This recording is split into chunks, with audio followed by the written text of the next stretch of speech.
Hey everybody, hope everyone's staying safe and healthy. Hope everyone's doing well. I'll go ahead and start off and talk a little bit about what I've been doing recently. I've been doing well. Just been, trying to stay busy watching movies and reading. So, a movie I recommend, Place Beyond the Pines with Ryan Gosling and Bradley Cooper, super good movie. And a good book is Kafka on the Shore by Haruki Murakami. Very good book if you like fiction. Very, very, very, very good book. And then I'll go ahead and get started in our assignment. So one thing that I did notice with the romanticism paintings were that they were very real. They were trying to express very realistic emotions and very real, natural environments. They were fixated on the idea to perfect the form of um, capturing a landscape or maybe a natural, just more natural objects. Just more natural scenery and you know with undertones of the supernatural. They would be blending natural with the divine power of liberty, like you saw in like the Revolution painting, and the Liberty Leading the People by Eugene Delacroix painting. And then modernism came around, and the inspiration came from elsewhere. It became more of a critique of society, and it became more of a protest at points of society. And that turned the paintings to get very subjective and to make the art very interpretive. So, like just like how there was that painting with a bunch of splatters all over it. Um, that is very subjective piece, and that's a piece that really takes some time and really takes some effort to really like sit down and absorb fully for what it is. But there's a message behind it, and there's a message of but yet there's also some interpretation that goes behind modern art. And for romanticism art, it was more just medium reaction, where it's modern art is more medium thought reaction. It takes a little bit more thought. It has a little bit more of a thought provoking meaning behind a lot of it, and it's very abstract that way.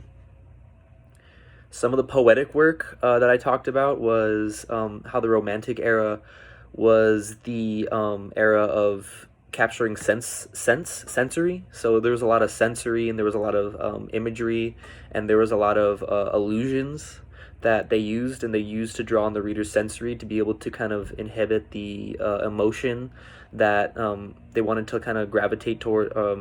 They kind of wanted to um, gravitate towards the reader.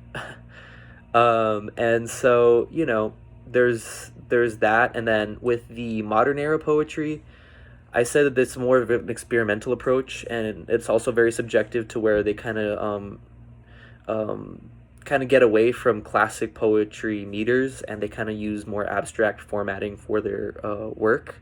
And instead of using this standardized meters, they use a lot more metaphor and a lot more sentimentality behind their work. So things that might seem mundane or might seem irrelevant obviously have some allude to some kind of meaning throughout the pieces that I noticed. And it just also takes a lot more thought power to kind of be able to make those connections and be able to kind of interpret the poetry for what you might lend it to represent. Where there's some that are very cause and effect. There's some that definitely take a little bit more time to think about, and I saw that with Mildred's Umbrella, with Gertrude's by Gertrude Stein. Um, because at first it just seems very nonsensical.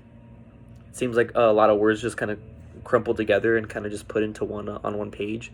But if you really take the time to kind of just put the effort behind it and kind of like look for what it is, you're able to kind of find a little bit more of a substantial meaning.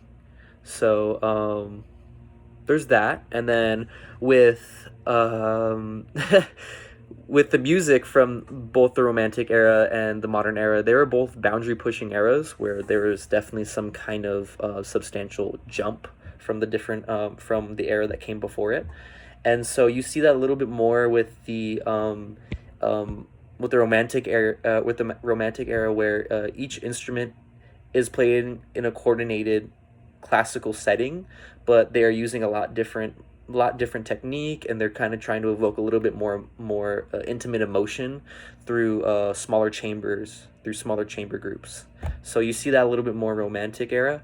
And then that's when the experiment. That's when heartfelt performance was a little bit trumped the idea of experimentalism, where it was important to make a challenging piece, but at the same time they wanted to make pieces that were going to be able to resonate with the audience and be able to have kind of more of a substantial or a very objectified meaning behind their work. So there wasn't too much subjecticality that went in behind the music of the Romantic era, where you see in the modern era a lot of the experimentation takes place, and you see a lot of the instruments that were even used in the Romantic era used to and to different capabilities, to different used different ways. They were used in different genres, or maybe mixtures of genres. A lot of experimentation with the way that instruments could be utilized, as well as song structures, and taking structures from different categories, and taking structures from different